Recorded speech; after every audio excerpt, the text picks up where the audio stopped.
The fluorescent lights of Naval Special Warfare Command's administrative wing cast their familiar harsh glow across Lieutenant Elena Richards' desk as she methodically organized classified briefing packets. 3 years of occupying this corner. Workspace had taught her the art of professional invisibility, blend in, stay unremarkable, never draw attention.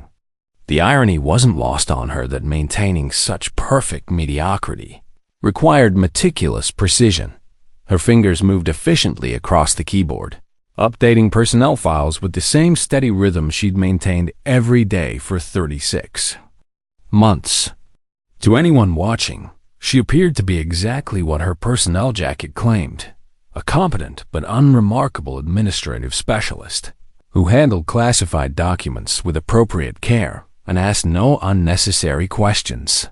Lieutenant Colonel Marcus Wright's approaching footsteps carried their familiar note of casual condescension. Elena had learned to recognize his gait from halfway across the office, confident, slightly heavy, the walk of a man who'd never questioned whether others would clear his path. "Richards," he called, not bothering to look up from his tablet as he reached her desk. "General Westfield's inspection begins at 800 tomorrow morning. I want these briefing packets absolutely perfect." "Yes, sir," Elena responded, her voice carrying exactly the right blend of professional competence and deference. "Everything will be prepared to standard." Wright paused, drumming his fingers against her desk in a rhythm that suggested nervous energy, poorly disguised as authority. His eyes swept across her workspace, searching for imperfections he could criticize, but finding none.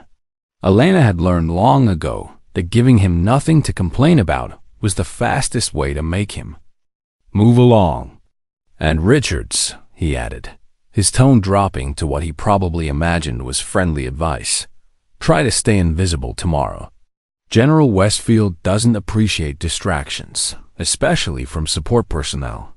The man has no patience for anything that interferes with operational efficiency." "Understood completely, sir. I'll make myself scarce during the inspection." Wright nodded with satisfaction and continued his patrol of the administrative section, leaving Elena to return to her work. As his footsteps faded, she allowed herself a moment to glance at the small calendar beside her monitor. October 17th was circled in red ink, a marking that meant nothing to casual observers, but represented everything to her. 3 years to the day. The anniversary of Operation Obsidian Dagger, though no one in this building knew she had any connection to that classified mission. According to official records, Lieutenant Elena Richards had spent her entire career in administrative positions, processing paperwork and managing files with competent mediocrity. Her hand instinctively moved to touch the thin scar along her collarbone, barely visible above her regulation uniform collar. The fragment of shrapnel that created it had nearly severed her carotid artery at an elevation of 9,300 feet in mountains where she officially had never been. She pushed the memory away with practiced discipline, the same way she had suppressed thousands of similar flashbacks over the past 3 years. "You all right, Richards?" Lieutenant Thomas Bradley stood beside her desk, his expression showing genuine concern. Unlike most of the career officers who treated administrative staff as invisible furniture, Bradley had always been decent to her. He was one of the few people in the command who bothered to remember her name and occasionally asked about her weekend plans. "If only you knew," she thought, looking up at his worried face. "Just a headache," she replied, reaching for the prescription bottle she kept in her desk drawer. "Nothing serious." The medication inside wasn't for the migraines listed in her medical file, but for managing chronic pain from injuries that officially never existed. Injuries sustained during combat operations that had been classified so far beyond normal levels that even acknowledging their existence could trigger a national security investigation. "Those must be some serious headaches," Bradley observed, noting how frequently she reached for the bottle. "You take those almost every day." Elena forced a small, tired smile. Chronic condition. The doctors say it's related to stress, probably from staring at classified documents under fluorescent lights for too many hours. Well, take care of yourself, Bradley said, lowering his voice slightly. Tomorrow's going to be intense. Westfield's inspections are legendary around here. I heard he once had a lieutenant transferred to Alaska for having a non-regulation pen in his pocket. Thanks for the warning, Elena replied, injecting just the right amount of administrative anxiety into her tone. Not too worried, not too confident, the perfect response from someone whose biggest concern was avoiding a superior officer's disapproval.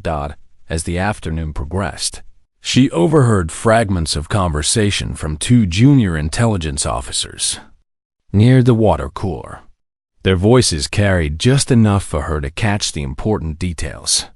Wright's been stressed about tomorrow's inspection for weeks, one was saying. The man would have a heart attack if he ever had to see actual combat. Speaking of combat, his companion replied, did you see those new tactical assessments in the latest intelligence briefing? Finally, something useful from the analysts upstairs. Probably contractor work. These desk personnel wouldn't recognize tactical reality if it walked up and introduced itself. Elena continued typing without any change in expression. No her. Jaw tightened almost imperceptibly.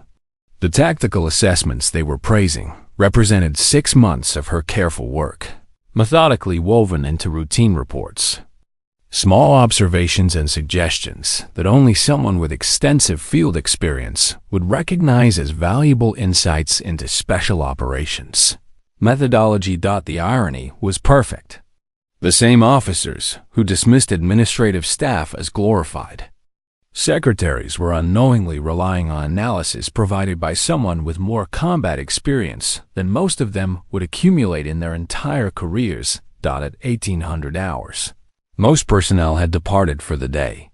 Elena remained at her desk, methodically finalizing the briefing packets for tomorrow's inspection. When she finally completed the task, she took a deliberately indirect route toward the exit, passing through the section that housed the command's memorial wall.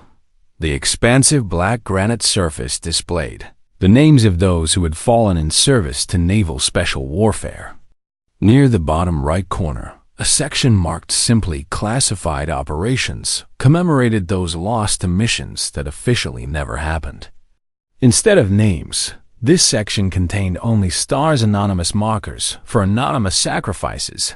Elena stood alone before the memorial in the dim evening lighting. Her fingers traced over a blank space where 6 stars should have been added 3 years ago. 6 teammates whose sacrifice remained unacknowledged. Their families told only that they had died in a training accident involving weather conditions. 3 years, she whispered to the empty hallway. Almost finished. A security camera in the corner swiveled slightly, its automated system recording her perfect military posture as she stood at attention before the memorial. For just a moment, the careful slouch and uncertain demeanor of Lieutenant Elena Richards disappeared, replaced by the bearing of someone forged in combat and hardened by betrayal. Then, as quickly as the transformation had occurred, she adjusted her glasses, let her shoulders round slightly, and became invisible again. The perfect administrative specialist, unremarkable and forgettable. On her way to the exit, she encountered Commander Rebecca Thompson, the intelligence officer whose reputation for analytical thoroughness was legendary throughout the command. Their eyes met briefly, Elena's carefully neutral, Thompson's narrowing with the analytical focus that had built her career. "Working late, Lieutenant?" Thompson asked, her tone casual, but her gaze sharp. "Just final preparations for tomorrow's inspection, ma'am. Wanted to ensure everything meets General Westfield's standards." "Westfield's demanding," Thompson observed. "He likes to catch people unprepared. Keeps everyone on their toes. I'll keep that in mind, Commander." Thompson nodded. but her gaze lingered a moment longer than necessary before she continued down the hallway. Elena felt a flutter of concern. Of everyone on the base, Thompson posed the greatest threat to her mission, the one person who's analytical. Mine might piece together inconsistencies that others would overlook completely. Back in her modest apartment, Elena secured the door and methodically checked for any signs of disturbance, a habit that had kept her alive during 14 months. In hostile territory, finding everything exactly as she'd left it. She opened a hidden panel behind her bedroom closet. Inside lay a worn tactical vest bearing a faded unit patch Ghost Team obsidian dagger, the same patch that General Malcolm Westfield wore on his dress uniform, marking his supposed connection to elite special operations. She ran her fingers over the blood-stained fabric, remembering the weight of it in the thin mountain air, the sound of automatic weapons fire, and the radio silence that had followed her team's final extraction request. From a concealed compartment beneath her bed, she retrieved a secure tablet and reviewed her carefully accumulated evidence one final time. 3 years of patient work had gradually provided access to files that should have been impossible to reach. Recordings of conversations that implicated Westfield in the deliberate abandonment of her team. Tomorrow, she whispered to the empty room, her voice carrying a promise that had sustained her through 36 months of careful deception. Sleep came fitfully that night, as it always did on the anniversary. In her dreams, she was back in the mountains, carrying Staff Sergeant Amanda Foster through heavy snow, while her blood left a crimson trail behind them. She heard Captain Derek Matthews' voice on the radio, desperately requesting extraction as weather conditions deteriorated and enemy forces closed in. She felt the cold sting of betrayal when the final response came through her earpiece. Extraction. Not authorized. Maintain position and continue mission. Elena woke at 500 hours, drenched in sweat but clear-eyed and focused. Today marked the end of everything she had worked toward for 3 years. Today, General Westfield's inspection would become something far different than he anticipated. She dressed with meticulous care, ensuring every detail of her uniform met perfect regulation standards. The irony wasn't lost on her that appearing completely unremarkable required such extraordinary attention to detail. Standing before her bathroom mirror, she studied the reflection that stared back Lieutenant Elena Richards, administrative specialist. Unremarkable and forgettable. No one looking at her would see Lieutenant Commander Elena Merrick, Ghost Team leader, the woman who had carried 2 wounded teammates across 20 miles of mountainous terrain, who had survived 14 months in enemy territory, who had made her way to an extraction point, only to discover she had been declared killed. In action. No one would see that woman. Not yet. The day of reckoning had finally arrived. The Naval Special Warfare Command buzzed with nervous energy as Elena arrived at 0700 hours. Junior officers scurried through hallways, performing last-minute inspections of equipment that had already been checked multiple times. The entire administrative wing hummed with the tense anticipation that preceded any visit from a general officer. But this felt different. General Malcolm Westfield's reputation for ruthless inspections had preceded him. Like a gathering storm, Elena took her position at her desk, arranging the day's routine administrative tasks with the same methodical precision she'd maintained for 3 years. Her peripheral vision caught Lieutenant Bradley nervously adjusting his uniform in the reflection of his computer screen, running his hands over already perfect creases in his shirt. "Relax, Bradley," she said quietly, her voice carrying the calm reassurance of someone who appeared genuinely untroubled by the morning's events. "You'll do fine. Your security protocols are solid." He gave her a grateful smile, though sweat beaded at his temples despite the building's efficient climate control. "Easy for you to say, Richards. Administrative staff doesn't get personally questioned by general officers." Operations personnel are the ones who get put under the microscope. If only you knew, Elena thought, maintaining her expression of supportive concern. Just remember your training. You know the material better than anyone. At precisely 0800 hours, the main entrance doors opened with mechanical precision. General Malcolm Westfield strode into the administrative wing flanked by two junior officers carrying clipboards and inspection checklists. The room snapped to attention with parade ground precision, every person freezing in perfect military bearing. Westfield was exactly as Elena remembered him, tall, imposing, with iron gray hair and the confident bearing of someone accustomed to absolute, unquestioned authority. His campaign ribbons and decorations created an impressive display across his chest, including the distinctive Ghost Team patch that matched the one hidden in her apartment. The same patch that 6 of her teammates had worn when they died waiting for extraction that never came. "As you were," Westfield barked, his sharp eyes already scanning the room for imperfections to exploit. His inspection technique was clearly designed for intimidation rather than genuine assessment. Quick, aggressive movements calculated to keep everyone off balance and defensive.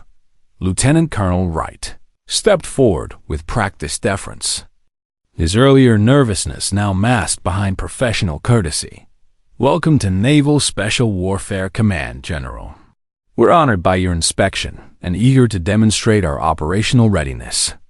"Save the pleasantries, right?" Westfield replied curtly, dismissing the greeting with a wave. "Let's see if your command lives up to the glowing reports you've been sending to Pentagon leadership." For the next hour, Elena watched with carefully concealed interest as Westfield methodically moved through the administrative wing. His inspection style followed a predictable pattern-pointed questions designed to expose uncertainty, followed by dissatisfied grunts regardless of answer quality. He seemed less interested in actual operational readiness than in demonstrating his superior knowledge and authority. When he approached her section, Elena kept her head down and focused intently on her computer screen, typing routine updates to personnel files. Just another administrative worker, beneath notice and unworthy of attention. "What's this?" Westfield asked abruptly, picking up a folder from her desk without invitation. His tone carried the casual authority of someone who expected immediate answers and complete deference. "Updates to tactical assessment protocol, sir," Elena replied without looking up, her voice carrying exactly the right blend of professional competence and subordinate respect.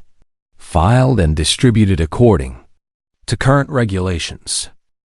Westfield flipped through several pages, his expression suggesting bored review of routine paperwork.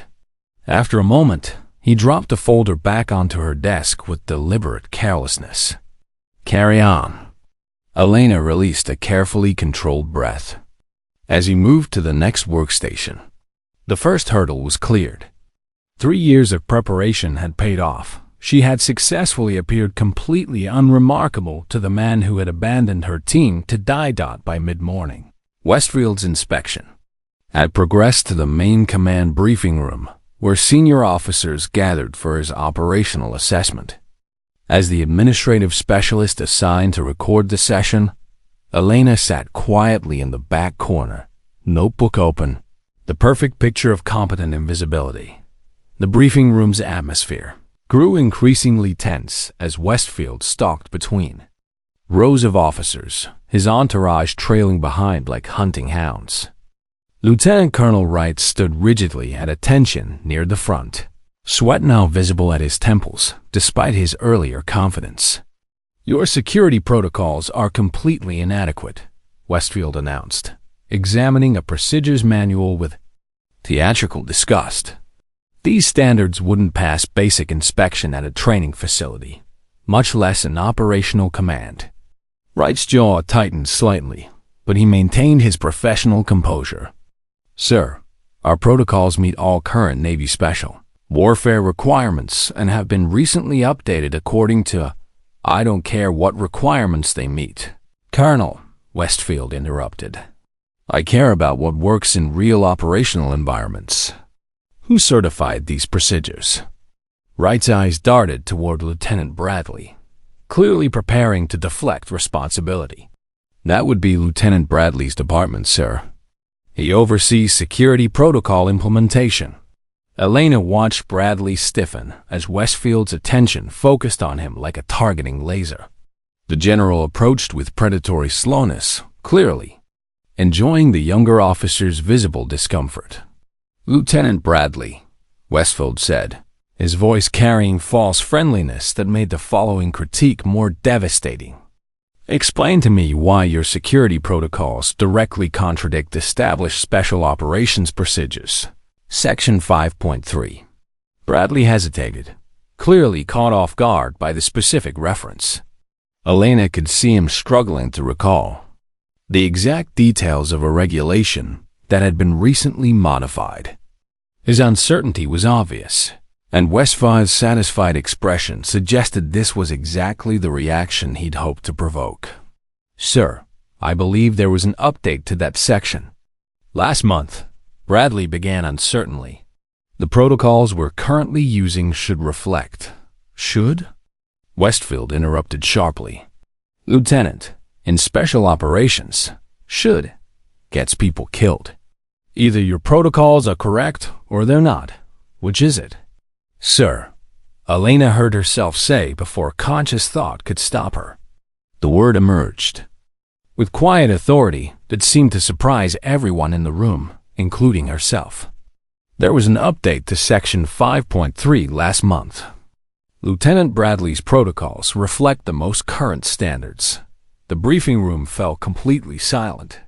Every eye turned toward her, the administrative specialist, who rarely spoke during meetings and never contradicted senior officers. Westfield's gaze fixed on her with sharp intensity, his predatory expression shifting to something more calculating. "And you are?" he asked, his tone suggesting dangerous curiosity. "Lieutenant Elena Richards, sir. Administrative support." Westfield studied her for a long moment, his analytical mind clearly processing this unexpected interruption. She could see him weighing whether to dismiss her contribution or use it as another opportunity for demonstration of his authority. Finally, he turned back to Bradley with a dismissive grunt. "Your subordinates seem more aware of current regulations than you are, Lieutenant. That's not a good sign for operational leadership." As Westfield continued his inspection of other officers, Elena noticed Commander Thompson studying her from across the room with renewed interest. The intelligence officer's analytical gaze lingered with the focused attention of someone who had just witnessed something that didn't fit established patterns. The morning session concluded with Westfield's announcement that the afternoon would focus on classified operational procedures, his particular area of expertise, and the moment Elena had been anticipating for 3 years. During the lunch break, she used her administrative access to perform final preparations. The afternoon session would determine whether 36 months of careful planning would achieve the justice her fallen teammates deserved. Commander Thompson approached her as she organized materials for the afternoon briefing. "That was an impressive display of regulatory knowledge earlier, Richards." "Thank you, ma'am. I try to stay current with procedural updates. Most administrative personnel don't memorize specific subsection numbers," Thompson observed. "That level of detailed knowledge is unusual in your position." Elena maintained her carefully neutral expression. "I find the work more interesting when I understand the broader operational context." Thompson nodded slowly, but her gaze remained thoughtful. "The afternoon session covers classified procedures. Your security clearance allows you to attend, but it's not typically necessary for administrative personnel." "I understand, ma'am." Colonel Wright requested that I record the session for archival purposes. "Of course," Thompson replied, though her tone suggested she wasn't entirely convinced by the explanation. As the lunch break ended and officers filed back into the briefing room, Elena felt the familiar calm that had always preceded combat operations. Every detail was in place. Every contingency had been considered.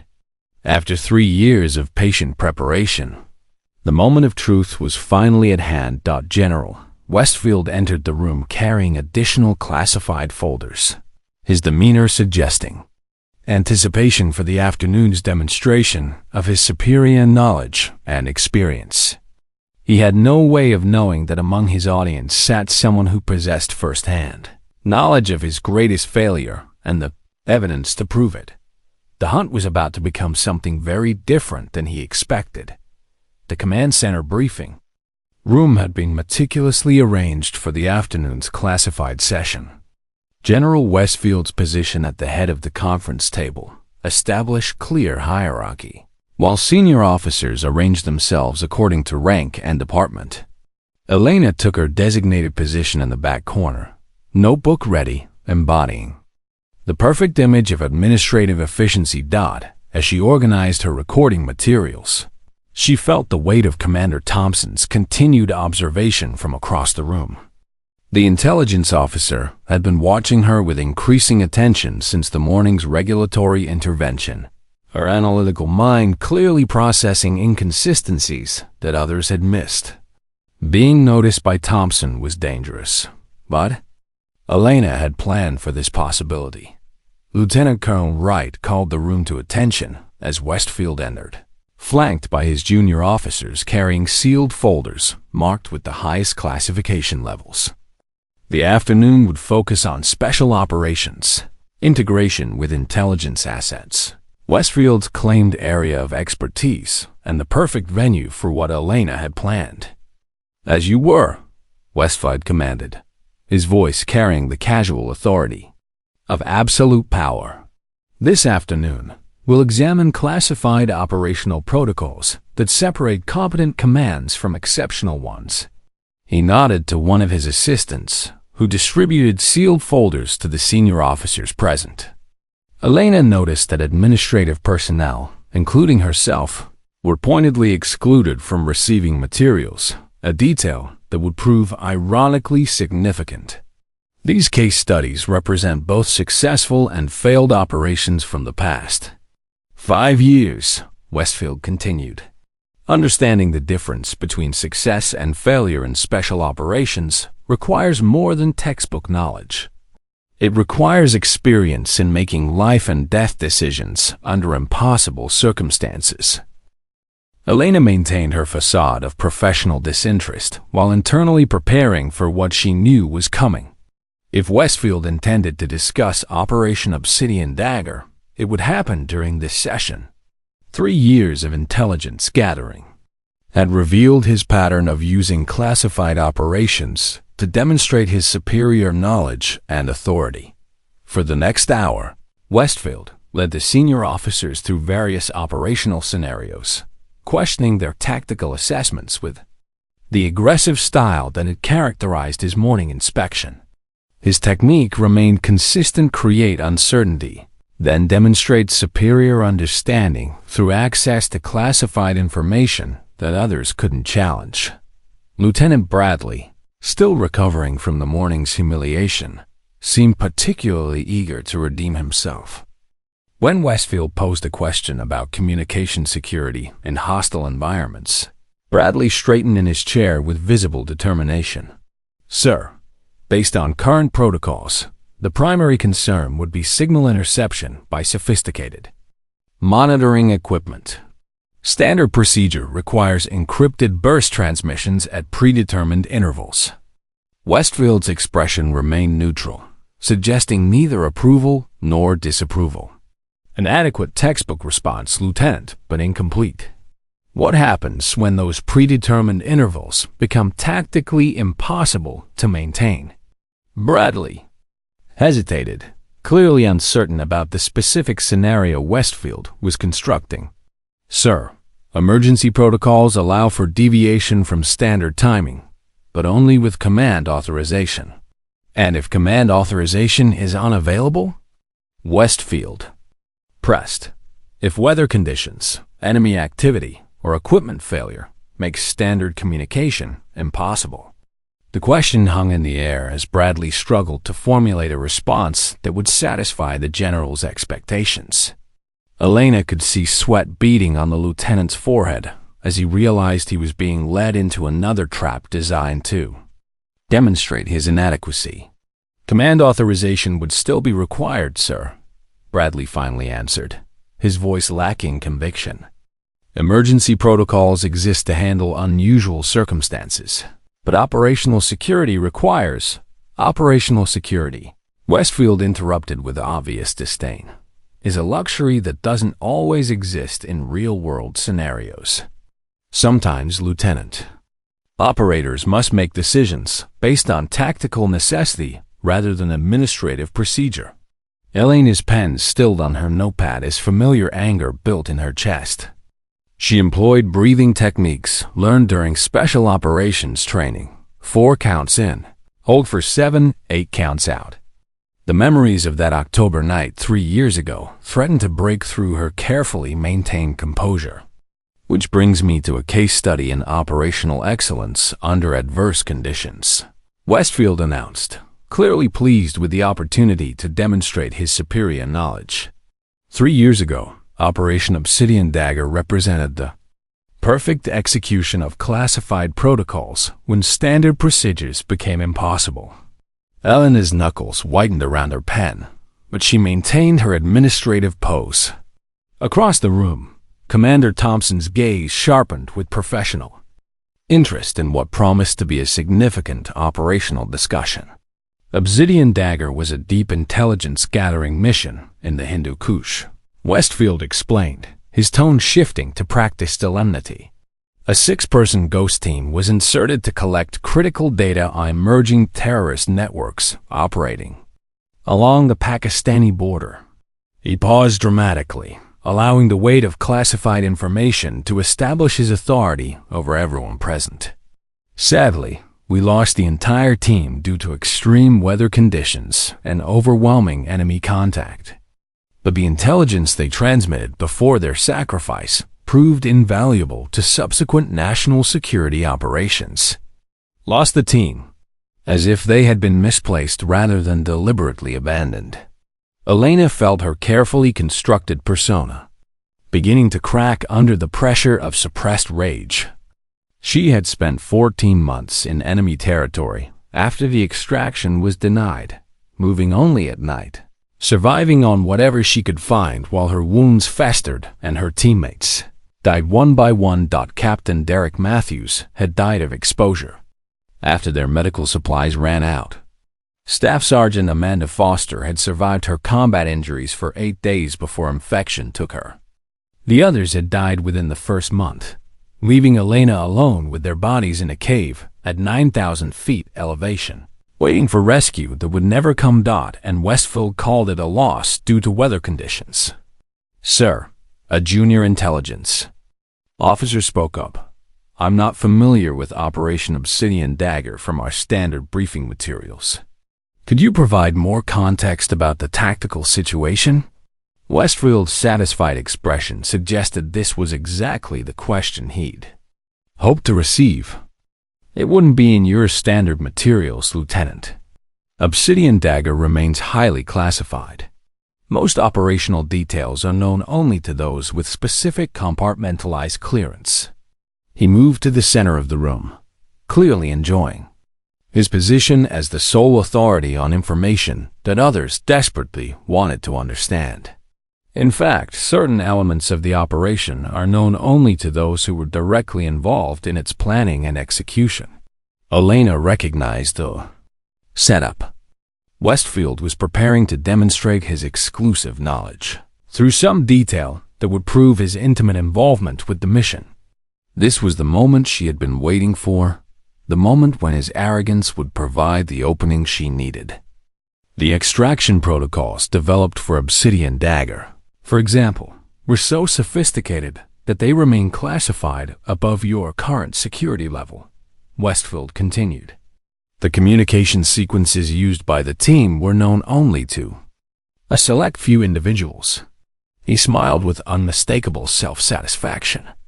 In fact, This particular signal sequence was developed specifically for that operation. Westfield moved to the front of the room and began demonstrating a complex series of hand movements that Elena recognized instantly. Her own muscle memory twitched in response, wanting to complete the sequence properly. But Westfield's demonstration was incomplete. He had omitted the crucial final gesture that indicated altitude-specific extraction coordinates.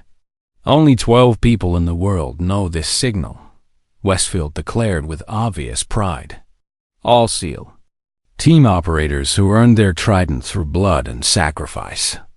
The room watched in respectful silence as he completed his incomplete demonstration. Lieutenant Colonel Wright looked uncomfortable with the theatrical display, but remained unwilling to interrupt. Other officers observed with appropriate gravity, understanding they were witnessing something far above their security clearance. "If anyone here recognizes this signal," Westfield added with a chuckle that fell flat in the tense room, "you've either been reading classified files without authorization, or I'm looking at an elite operator in disguise." The comment was clearly intended as humor, but it landed with uncomfortable silence. Westfield wasn't looking for a response. He was demonstrating his superiority through exclusive knowledge that no one else could challenge, until Elena stood up without hesitation. Her hands moved through the exact sequence Westfield had demonstrated, then continued with the additional movements he had omitted. Her execution was flawless, muscle memory guiding movements that had been burned into her consciousness through months of specialized training. "That's not the complete signal, sir," she said, her voice steady and clear in the absolute silence of the room. "The terminal movement includes the altitude indicator, standard protocol for mountainous extraction points above 9,000 feet. The briefing room froze. Every eye turned toward the administrative specialist who had just demonstrated perfect knowledge of a classified signal that supposedly only elite operators would recognize. Westfield's face drained of color as he stared at the woman who had just challenged his exclusive authority with first-hand expertise. "Commander." Thompson leaned forward in her chair, her analytical mind clearly racing to process this unexpected development. Lieutenant Bradley's mouth hung open in shock. Lieutenant Colonel Wright seemed incapable of speech. "Who the hell are you?" Westfield demanded, his composure cracking for the first time since entering the building. Elena removed her regulation glasses and straightened to full military bearing. The administrative specialist disappeared, replaced by someone else entirely someone. Forged in combat, hardened by betrayal, and driven by a promise made to fallen comrades. "Lieutenant Commander Elena Merrick, sir," she replied with cold precision. "Ghost Team Leader, Operation Obsidian Dagger. Officially killed in action 3 years ago along with my entire squad." She reached into her folder and placed a worn, blood-stained unit patch on the conference table, identical to the one displayed on Westfield's dress uniform. "We weren't lost, sir. We were abandoned. I'm the only one who made it home." The silence in the room was absolute, broken only by the hum of fluorescent lights and the distant sound of air conditioning. 3 years of patient preparation had led to this moment of revelation, and now there was no turning back. The hunt had just become something entirely different than anyone had anticipated. The silence in the briefing room stretched like a taut wire, every person frozen in disbelief at what they had just witnessed. Elena stood at perfect military attention, the worn Ghost Team patch lying on the conference table like an accusation made manifest. General Westfield stared at her as if seeing a ghost, which, in many ways, he was. "This is impossible," Westfield finally managed, his voice lacking its earlier commanding authority. "Lieutenant Commander Merrick died in the Hindu Kush. This woman is clearly an imposter attempting to, with respect." "Sir," Commander Thompson interrupted, rising from her chair with analytical precision, "I've suspected something unusual about Lieutenant Richards for several months. Her tactical assessments were far too sophisticated for someone with purely administrative experience. Elena kept her gaze fixed on Westfield while Thompson spoke. "You knew?" Lieutenant Colonel Wright turned toward the intelligence officer, his face pale with shock. "I suspected," Thompson corrected. "Administrative personnel don't typically possess the level of operational insight I observed in her work. Her security protocol recommendations addressed vulnerabilities that only field experience would reveal." Lieutenant Bradley found his voice, though it emerged as barely more than a whisper. "I recognize her now. Different hair, much thinner, but that's definitely Commander Merrick. She briefed my training class before Obsidian Dagger. Everyone said she was one of the best team leaders in the program." The room shifted perceptibly. Junior officers who had previously ignored Elena as invisible support staff now looked at her with dawning recognition of what she represented, not just an operator, but someone who had survived the impossible and returned from the dead. Seeking justice, Elena reached into her administrative folder and withdrew a document, placing it beside the blood-stained patch. 3 years ago, my team completed our intelligence gathering objectives in the Hindu Kush. Weather conditions were deteriorating, and we had 2 wounded team members. Captain Matthews requested emergency extraction from our predetermined coordinates. She placed another document on the table. This communication log shows our extraction request was received and acknowledged. The subsequent entry shows the denial of extraction, officially citing weather conditions as the reason. Westfield's jaw clenched as he recognized the classified communication records. "How did you access those files?" "That material is compartmentalized beyond your clearance level." "I've spent 3 years working my way back into this command, sir," Elena replied with cold precision. 3 years methodically gathering evidence while hiding in plain sight as someone so forgettable that nobody would question my presence or activities. She produced another document from her folder. "This after-action report, personally signed by you, General Westfield, states that extraction was impossible due to severe weather conditions. But that's not what really happened, is it?"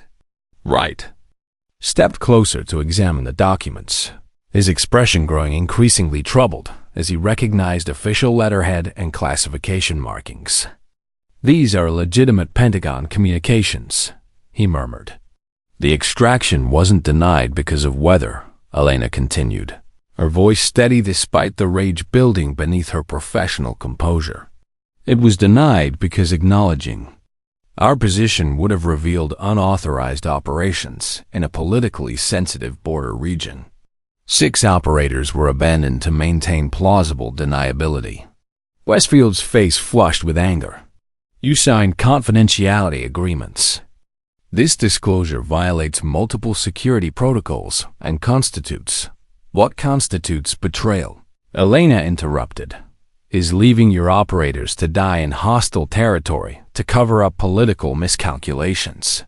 She placed a small digital storage device on the table next to the other evidence. 6 operators died waiting for support that never came. Captain Derek Matthews, Lieutenant Marcus Wade, Staff Sergeant Amanda Foster, Sergeant First Class Kevin Hammond, Corporal David Wright, and Specialist Brian Thorne. For the first time, raw emotion cracked through her professional composure as she recited the names of her fallen teammates. "I carried their bodies when I could, buried them when I couldn't. 14 months in enemy territory, moving only at night, surviving on whatever I could find while making my way to an extraction point." The room remained motionless, every officer captivated by her account of survival against impossible odds. Even Westfield seemed momentarily silenced by the brutal reality of what his decision had cost. "When I finally reached an Allied facility in Pakistan," Elena continued, "I reported directly to military intelligence. I was told that Operation Obsidian Dagger was classified beyond their clearance and that I should report through proper channels." She retrieved another document from him, her seemingly inexhaustible collection of evidence. When I insisted on speaking with command about the abandoned extraction, I was advised that pursuing the matter could result in charges for violating operational security. The intelligence officer received a direct call from your office within 1 hour of my arrival. Commander Thompson stepped forward, her analytical mind clearly processing the implications. So you determined that working from within was your only option for obtaining justice. I made a promise to my team as I buried them in that mountain cave, Elena replied, her voice carrying the weight of 3 years' determination. I promised that their sacrifice wouldn't be hidden behind classification stamps to protect someone's political career. Westfield attempted to regain control of the situation. Whatever personal vendetta you think you're pursuing, Commander, you've just violated multiple security protocols. I'm ordering you detained for unauthorized disclosure of classified materials. Begging. Your pardon, sir, Thompson interjected with quiet authority. But if she is who she claims to be, then we're the ones who committed the betrayal, not the reverse.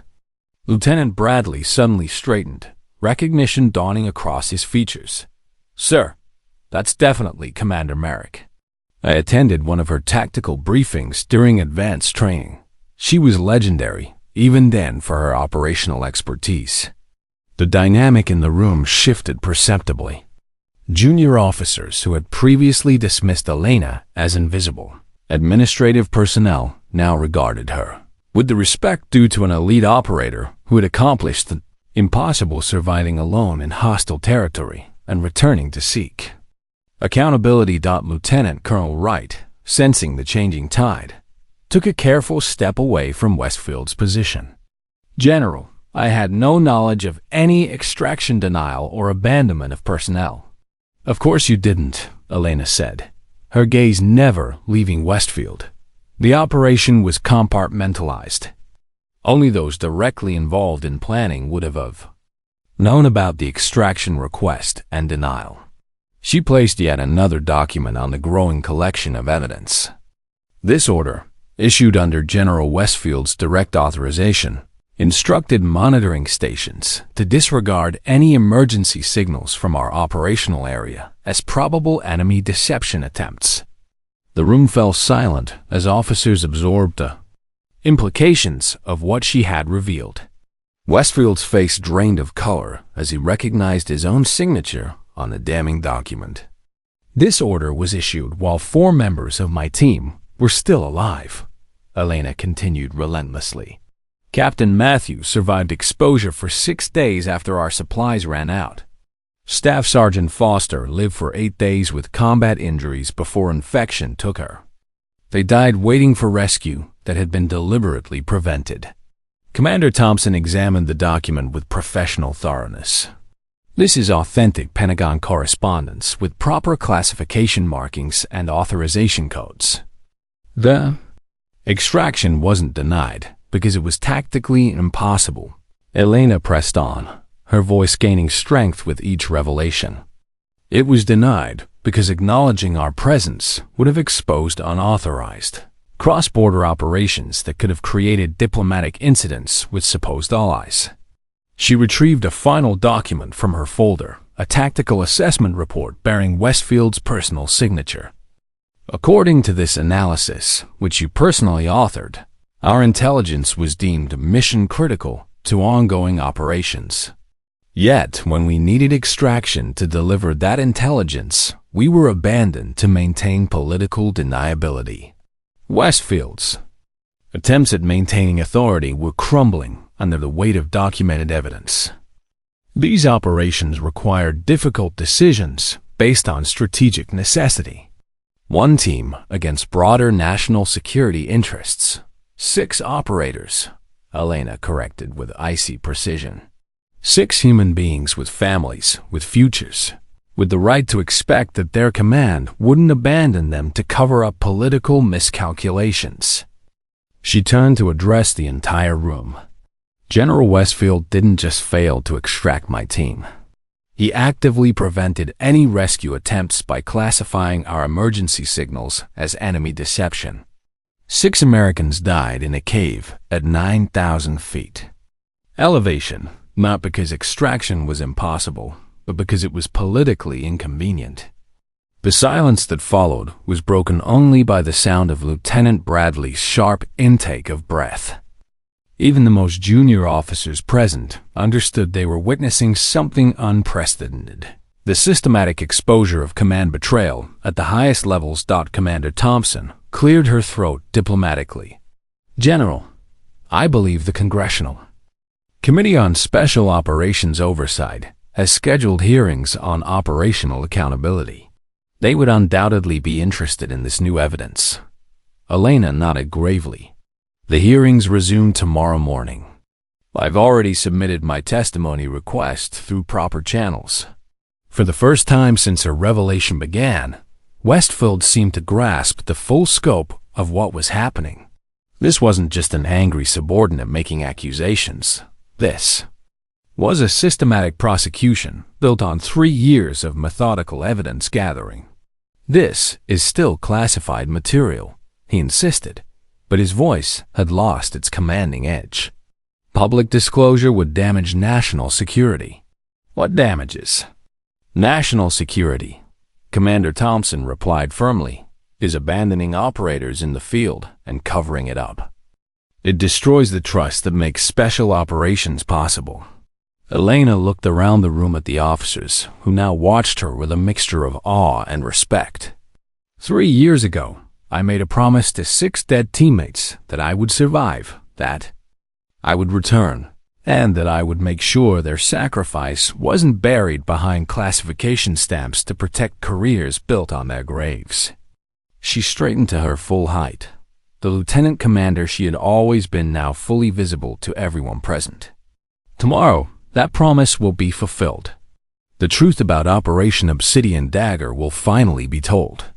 The hunt had become something Westfield never anticipated, a reckoning that would reshape everything he thought he understood about power and accountability. The 24 hours following Elena's revelation passed in a controlled whirlwind of debriefings, medical examinations, and security protocols.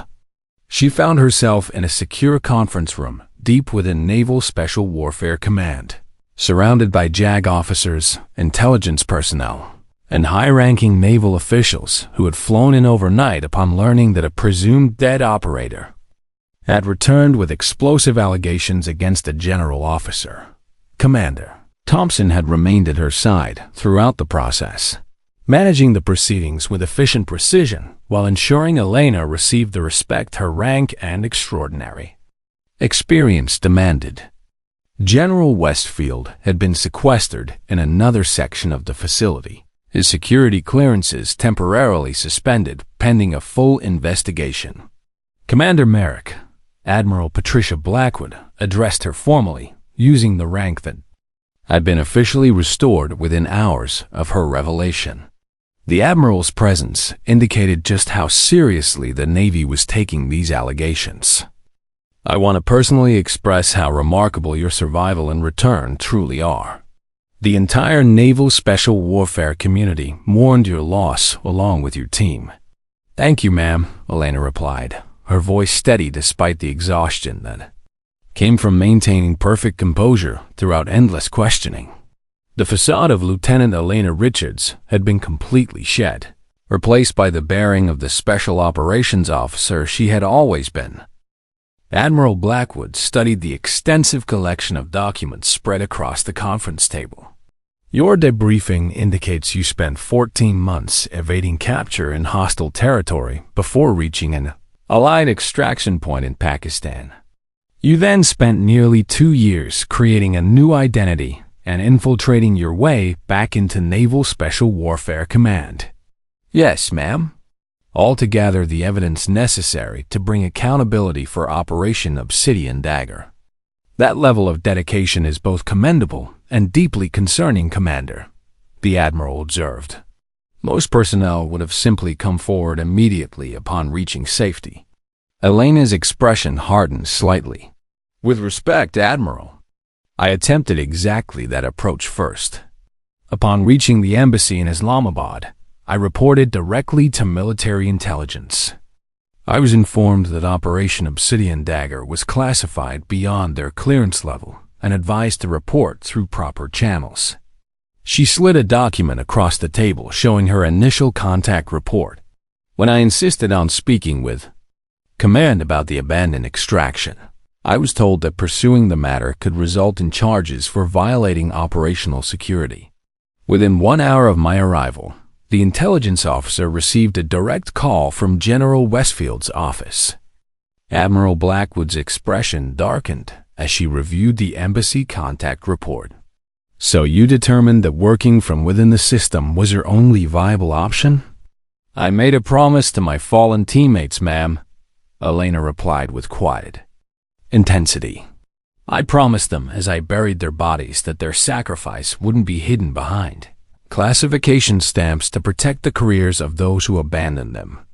The Admiral nodded slowly, clearly recognizing the moral complexity of Elena's situation. "The Congressional Committee on Special Operations Oversight reconvenes this afternoon. They've specifically requested your testimony, Commander." Elena felt a surge of vindication mixed with apprehension. This moment represented the culmination of 3 years' work. But testifying publicly about classified operations carried significant risks for her future. "I understand if you have reservations," Admiral Blackwood continued diplomatically.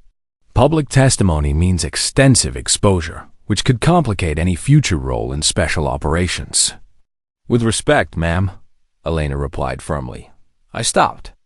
Considering my future in special operations the moment I buried Captain Matthews on that mountainside. This was never about my career.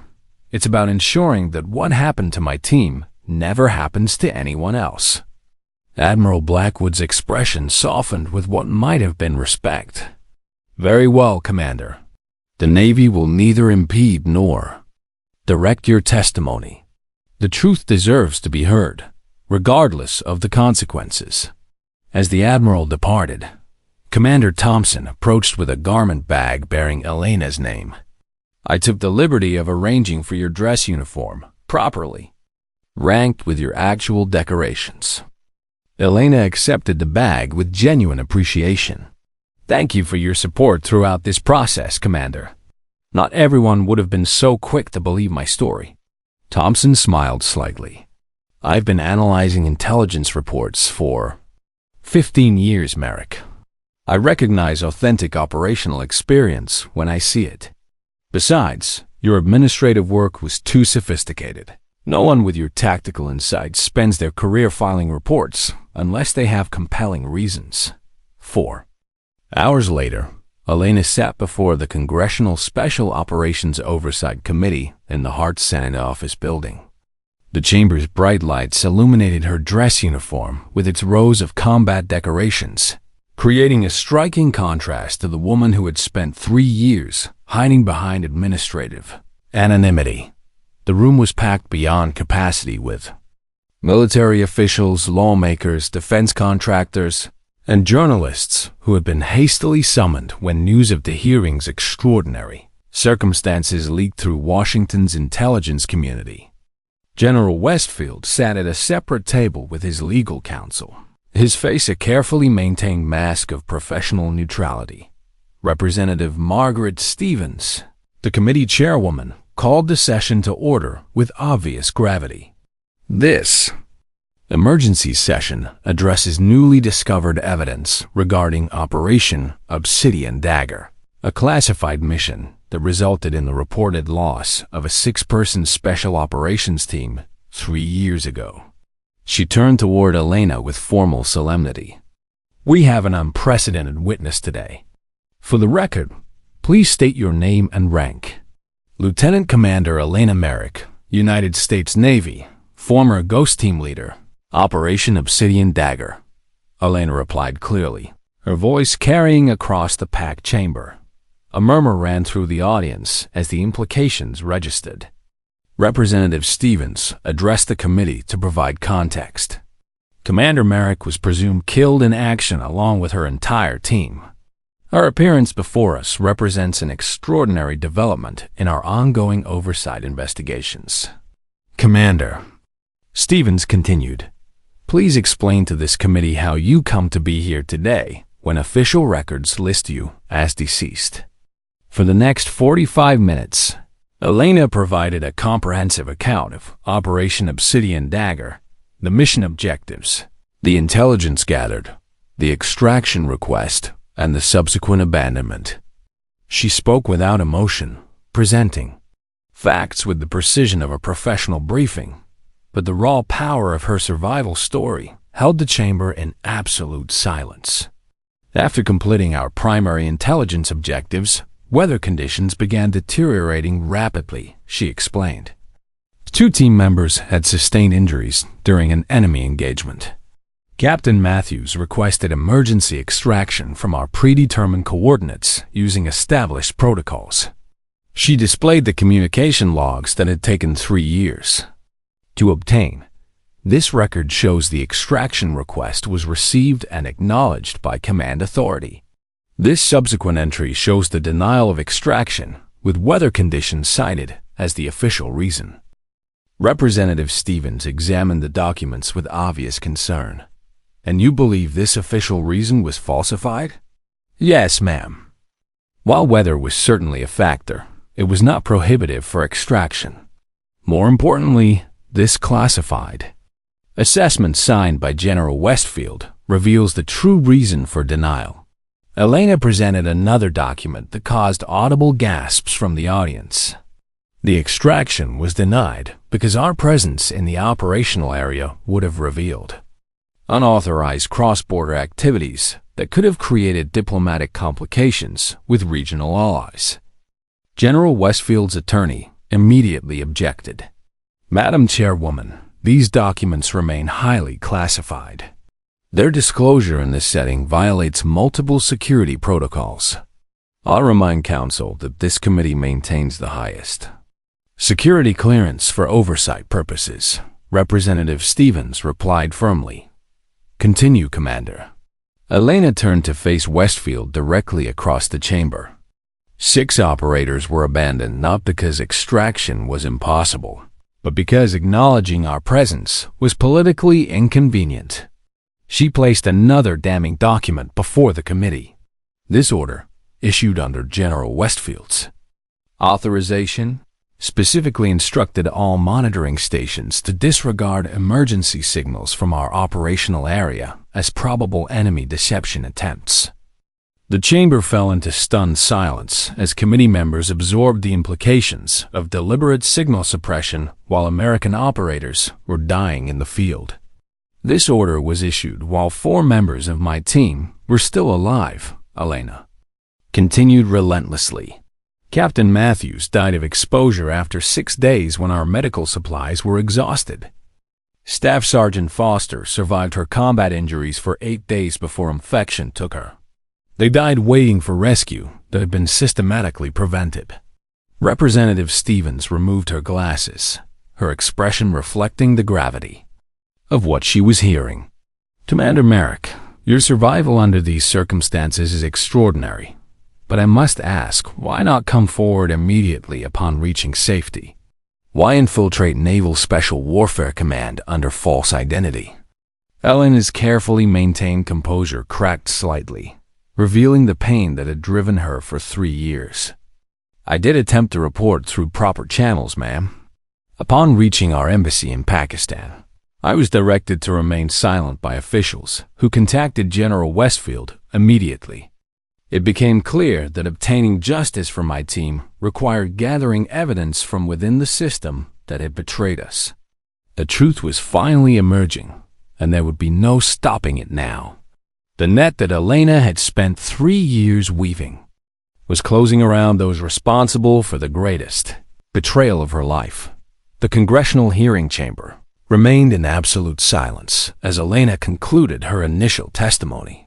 The weight of her revelations seemed to press down on everyone present, from the committee members to the packed gallery of military officials and journalists who had witnessed the systematic, Exposure of command betrayal at the highest levels. General. Westfield's attorney leaned forward, clearly attempting to regain some control over the proceedings. Madam Chairwoman, while we sympathize with Commander Merrick's ordeal, her methods, regardless of her intentions, involved serious federal crimes. Creating false identities to access classified systems represents multiple security violations. Elena turned to face him directly, her voice carrying the authority of someone who had earned the right to speak through unimaginable sacrifice. Counselor, what represents a real security violation is abandoning 6 American operators in hostile territory to cover up unauthorized operations, then actively preventing their rescue to maintain political deniability. Commander Thompson, who had been permitted to attend as a witness, stood from her position in the gallery. Madam Chairwoman, if I may provide relevant context from an intelligence perspective. Representative Stevens nodded. The committee recognizes Commander Thompson. For the past several months, I've been analyzing Lieutenant Richards Commander Merrick's administrative work, Thompson began. Her tactical assessments contained insights that only come from extensive field experience. Her security recommendations addressed vulnerabilities that most analysts would never identify. Thompson approached the witness table with a folder of her own. More significantly, during my investigation into her background, I discovered subtle inconsistencies in her personnel file that suggested a constructed identity. However, rather than report these findings immediately, I chose to observe and gather more information. Representative Stevens raised her eyebrows. You suspected she wasn't who she claimed to be. I suspected she was exactly who she claimed to be, Thompson replied. Someone with far more operational experience than her cover identity suggested. The quality of her work was simply too advanced for someone with purely administrative background. Elena felt a surge of gratitude toward the intelligence officer, who had chosen to trust rather than expose her during the most vulnerable phase of her mission. General Westfield finally rose to address the committee directly, his composure maintained but visibly strained. Madam Chairwoman, Operation Obsidian Dagger required difficult decisions based on strategic necessity. The extraction denial was made after careful consideration of all factors, including the safety of additional personnel and the broader mission parameters. Elena stood as well, facing her former commander across the chamber. General, you received our extraction request at 1600 hours on October 15th. Weather conditions, while deteriorating, remained within acceptable parameters for helicopter extraction. 2 of our team members required immediate medical attention, but both were ambulatory. She retrieved another document from her collection. This meteorological report from our operational area shows wind speeds of 22 knots with visibility at 3 miles, while within extraction guidelines for special operations aircraft. Westfield's jaw tightened. You're oversimplifying complex operational realities. The broader strategic picture required. The broader strategic picture, Elena interrupted, her voice rising with controlled anger. Was that acknowledging our presence would have revealed that American forces were conducting unauthorized operations 15 miles inside Pakistani territory without government approval. The chamber erupted in murmurs as the political implications became clear. Representative Stevens called for order, but the revelation had already sent shockwaves through the audience. Elena pressed her advantage. This classified diplomatic cable, sent 12 hours before our extraction denial, shows Pakistani military forces were actively searching for foreign operatives in our exact operational area. She placed the document before the committee. Extracting my team would have confirmed American presence during a period when the State Department was publicly denying any cross-border activities. 6 operators were sacrificed to maintain a lie. Westfield's composure finally cracked. Those operators knew the risks when they accepted the mission. Sometimes, personnel must be considered expendable for larger strategic objectives. The words hung in the air like a physical blow. Elena felt the collective intake of breath from everyone in the chamber, including Westfield's own attorney, who seemed stunned by his client's admission. Expendable, Elena repeated softly, her voice carrying. Across the silent chamber, Captain Derek Matthews, who had 2 daughters and coached Little League Baseball, Lieutenant Marcus Wade, who was planning to propose to his girlfriend when he returned, Staff Sergeant Amanda Foster, who sent half her combat pay to her elderly parents. Her voice grew stronger with each name. Sergeant First Class Kevin Hammond, who'd served 4 tours and was looking forward to retirement. Corporal David Wright, who just learned his wife was pregnant. Specialist Brian Thorne, who joined the Navy to pay for college. Elena turned back to Westfield. Those weren't expendable statistics, General. Those were American service members who deserved better than being abandoned by the command structure they trusted with their lives. Representative Stevens leaned forward. General Westfield, are you stating for the record that you considered these operators expendable? Westfield's attorney immediately intervened. My client misspoke under stress.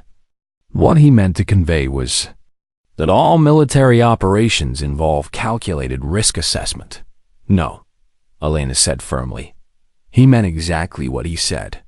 6 operators were considered acceptable losses to protect a political operation that shouldn't have existed in the first place.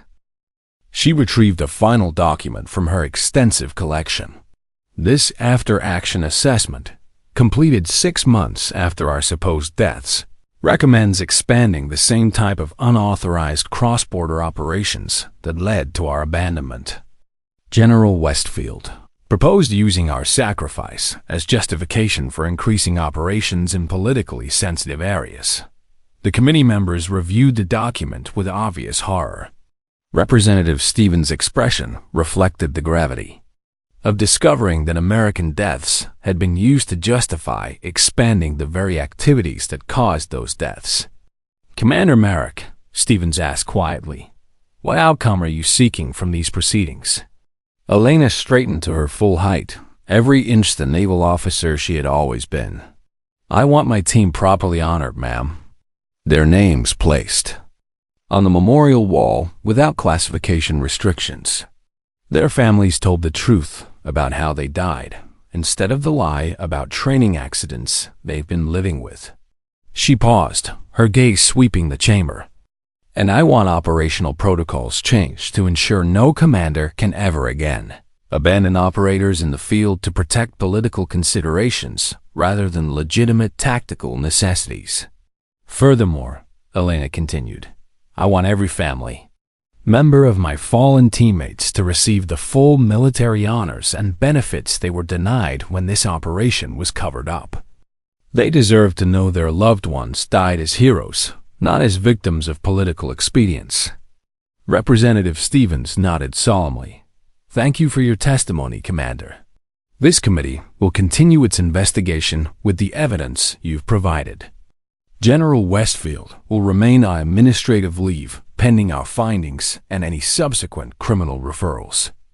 As the hearing adjourned, Elena felt a strange combination of completion and emptiness. The moment she had worked toward for 3 years had finally arrived, but the future beyond this point seemed uncertain and undefined.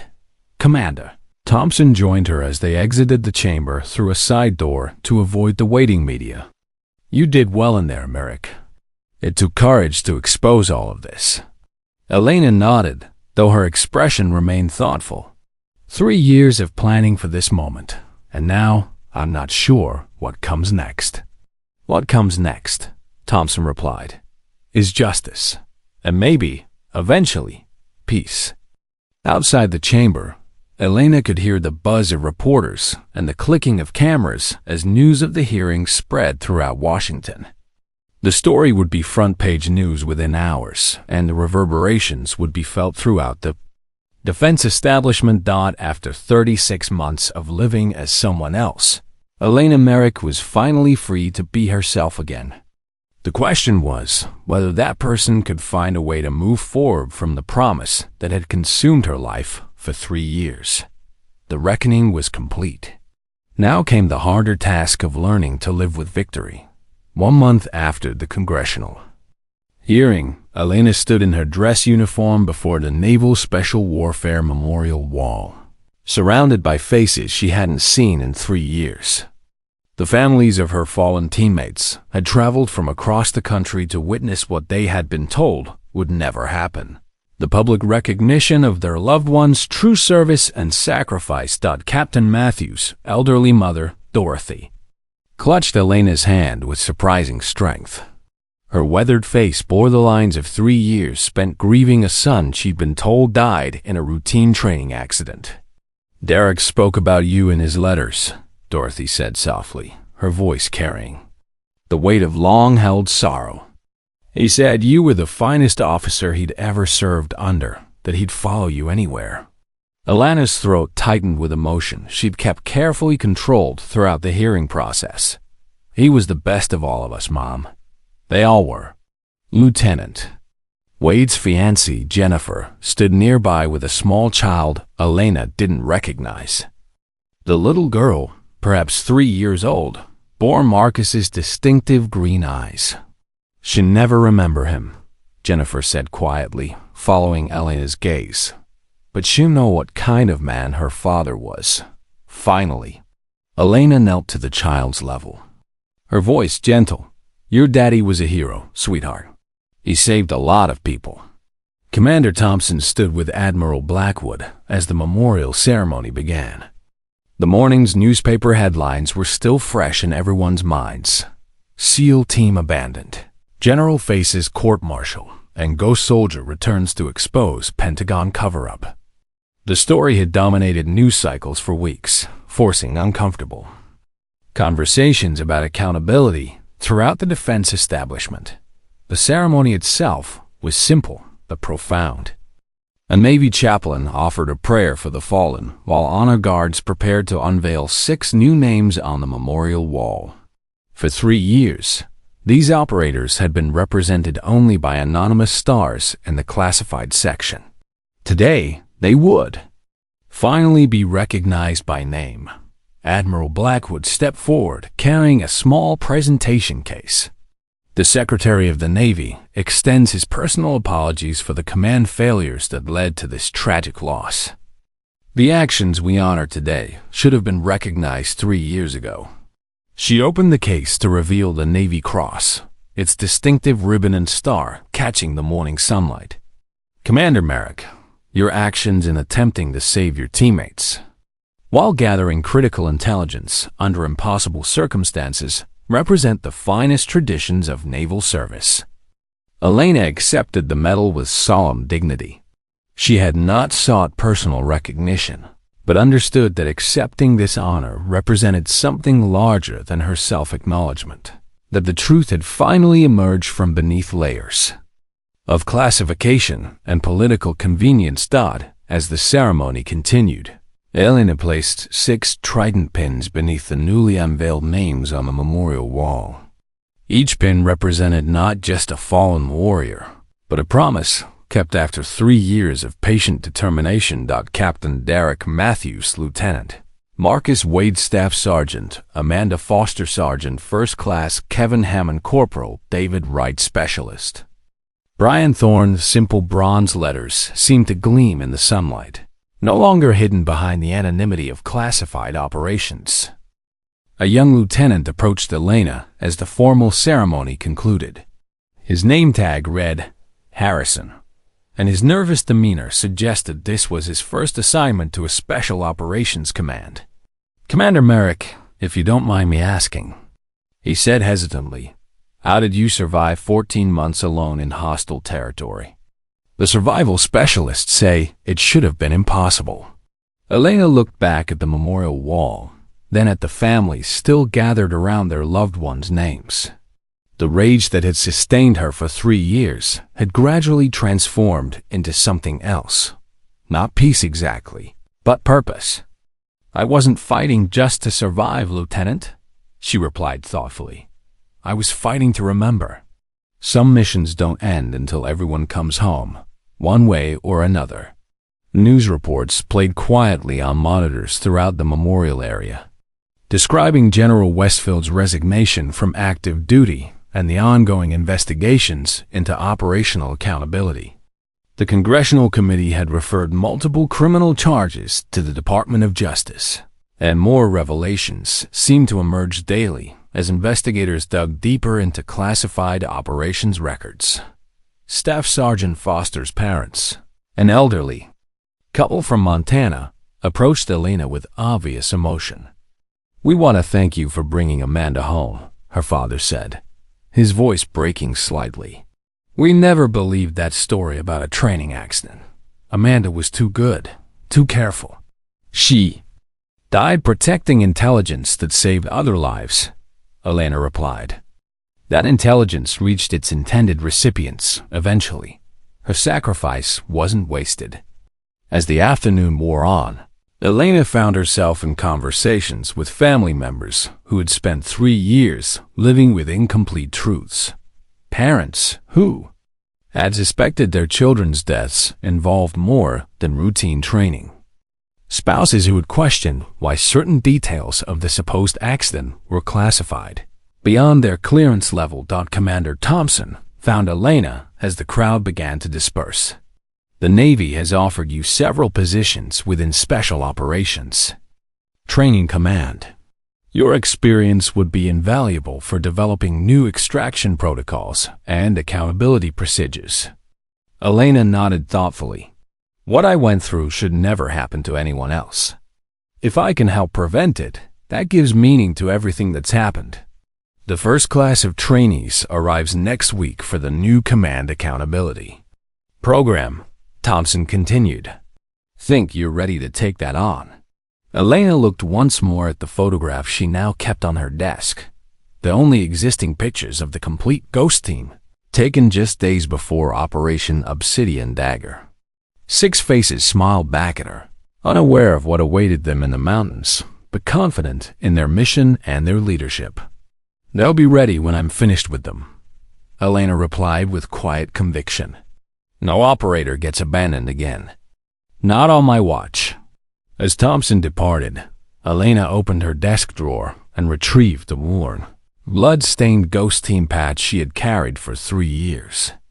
Instead of returning it to its hiding place, she placed it in a frame alongside her Navy cross, not as a reminder of betrayal, but as a symbol of a promise fulfilled and a mission that had evolved from seeking vengeance to ensuring protection. The memorial wall now bore the names of her fallen teammates, visible to everyone who passed through the command. Their families finally knew the truth about their sacrifice. The system that had failed them was being reformed to prevent similar betrayals. For Ghost Team, Elena had been the only survivor who made it home. For future operators, she would be the reason they all came home together.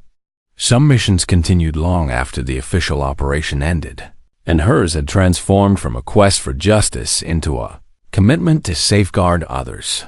The ghosts of her teammates could finally rest. Their guardian could finally live. 6 months after the Congressional hearing that changed everything, Elena stood before her first class of Special Operations trainees in a classroom at Naval Special Warfare Command. The morning sun streamed through windows that overlooked the memorial wall where her teammates' names now stood in bronze letters, no longer hidden behind the anonymity of classified stars. The 24 junior officers assembled before her represented the future of Special Operations, young men and women, whose careers would be shaped by the accountability protocols that had emerged from her testimony. They studied her with a mixture of curiosity and respect due to someone who had accomplished the impossible and lived to reform the system that had failed her. "Command Accountability and Special Operations," Elena began, her voice carrying the authority earned through experience rather than rank alone, "is about more than following procedures. It's about understanding that every decision you make in a leadership position affects real people with families, dreams, and futures. Lieutenant Harrison, who had approached her at the memorial ceremony months earlier, sat in the front row. His initial nervousness had evolved into genuine respect as he'd learned more about her survival and return. Behind him sat other junior officers who would soon face their own deployment assignments and the weight of responsibility for their subordinates' lives. Today we'll examine a case study in command failure, Elena continued, activating the presentation screen. Operation Obsidian Dagger represents everything that can go wrong when political considerations override tactical necessity and human decency. The screen displayed a map of the Hindu Kush Mountains, marked with the operational area where 6 operators had died waiting for extraction that never came. Elena had spent months preparing this curriculum, transforming her personal tragedy into educational material that would prevent similar failures.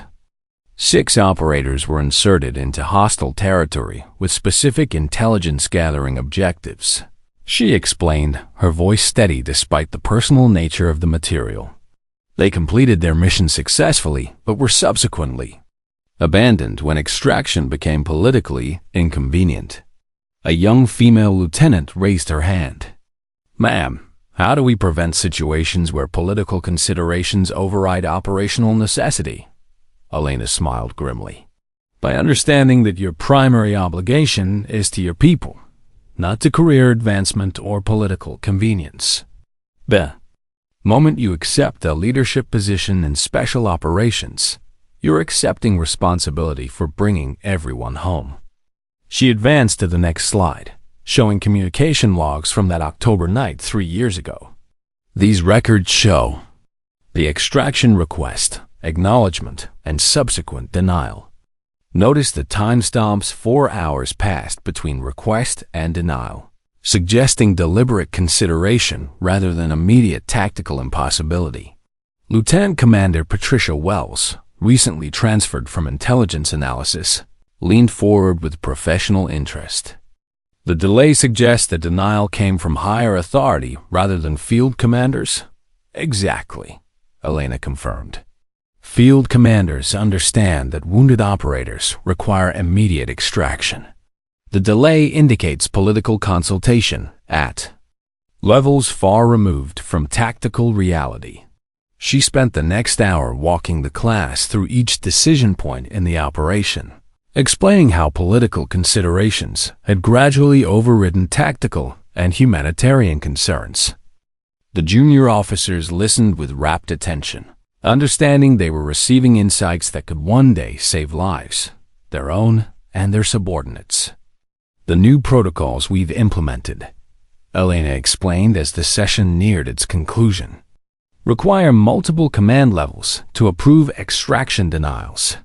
No single officer can abandon operators in the field to protect political interests." During the break, Lieutenant Harrison approached her with obvious respect. "Commander, that level of survival against those odds, how do you prepare for something like that?" Elena considered the question carefully. "You don't prepare for it, Lieutenant. You prepare your mind to never accept abandonment of your people as an acceptable option. When you're responsible for others' lives, surrender isn't in your vocabulary." "Commander." Thompson appeared in the classroom doorway, gesturing for Elena's attention. "Commander, you have a visitor. Admiral Martinez from Pacific Fleet Command." Elena excused herself from the class, intrigued by the unexpected visit. Admiral Robert Martinez was known throughout the Navy for his strategic vision and commitment to operational excellence. His presence suggested something significant was developing. She found the Admiral in her office, studying the framed photographs of Ghost Team that occupied a place of honor on her desk. "Commander Merrick," he said, turning as she entered. I've been following your work on operational accountability with great interest." "Thank you, sir. The training program has been well received by junior officers." Admiral Martinez nodded approvingly. Your experience has created something unprecedented: accountability. Training based on actual betrayal and survival, rather than theoretical scenarios. But I'm here to discuss something larger. Elena waited respectfully for him to continue. Pacific Fleet is developing a new special operations integration program, Martinez explained. We need someone to lead it who understands both the tactical requirements and the human cost of command. Failures. Your unique experience makes you the ideal candidate. Elena felt a familiar surge of purpose, the same drive that had sustained her through 3 years of patient planning. What would this position involve, sir? Leading the development of integrated command structures that prevent the kind of compartmentalization that enabled Operation Obsidian Dagger's failures, Martinez replied.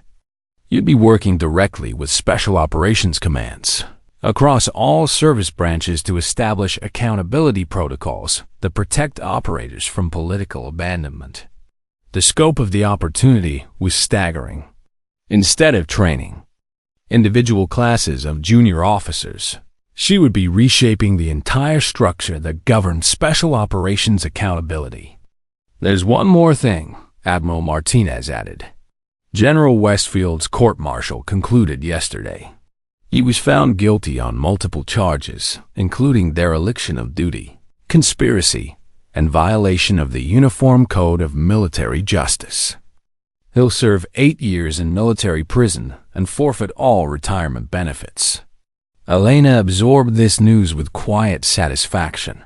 Justice had been served, though no punishment could restore the lives that had been lost.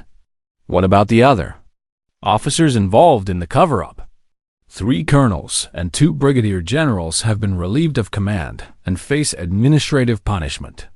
The entire command structure that enabled this betrayal has been dismantled. That evening, Elena walked alone to the memorial wall, as she had done countless times over the past 6 months. The familiar bronze letters gleamed in the setting sun, no longer anonymous, no longer forgotten. We did it, she whispered to her. Fallen teammates. The system that failed you is being rebuilt. No one else will be abandoned like you were. She placed her hand against Captain Matthews' name, remembering his steady leadership and unwavering loyalty to his team. Derek, your daughters will grow up knowing their father was a hero who died serving his country, not in some meaningless training accident. Lieutenant Wade's name brought memories of his quick wit and infectious optimism. Marcus, Jennifer named your daughter Hope. She's got your eyes and your stubborn streak. As she moved along the wall, Elena spoke quietly to each of her fallen comrades, sharing the victories that had emerged from their sacrifice. Staff Sergeant Foster's tactical innovations were now being taught at advanced warfare schools. Sergeant Hammond's family had finally received the full military honors they'd been denied. Corporal Wright's son would grow up with college benefits his father had died protecting. Specialist Thorne's parents had established a scholarship in his name for young people pursuing military service. Your deaths weren't meaningless, Elena said to the wall as darkness began to fall. They've saved others and will continue to save others for years to come. A familiar voice interrupted her solitude. Talking to the wall again, Merrick. Elena turned to find Commander Thompson approaching with 2 cups of coffee. Some conversations are worth having, even when only one person is talking. Thompson handed her a cup and stood beside her facing the memorial. Admiral Martinez told me about the Pacific Fleet position. Are you going to take it? I think I have to, Elena replied. This work isn't finished. Changing one training program isn't enough. The entire system needs restructuring to prevent future betrayals. Your teammates would be proud, Thompson observed. You've done more than just survive. You've transformed their sacrifice into protection for countless others. Elena nodded, feeling a peace she hadn't experienced since before Operation Obsidian. Dagger. For 3 years, I was driven by rage and the need for justice. Now, I'm driven by something better. the chance to ensure no other families have to endure what theirs did. The two officers stood in comfortable silence before the memorial wall as night settled over the naval base. In the distance, young trainees conducted evening exercises, their voices carrying commands and responses that would soon be shaped by the accountability protocols Elena had helped create. The new assignment comes with a promotion to full commander and eventually captain, Thompson mentioned.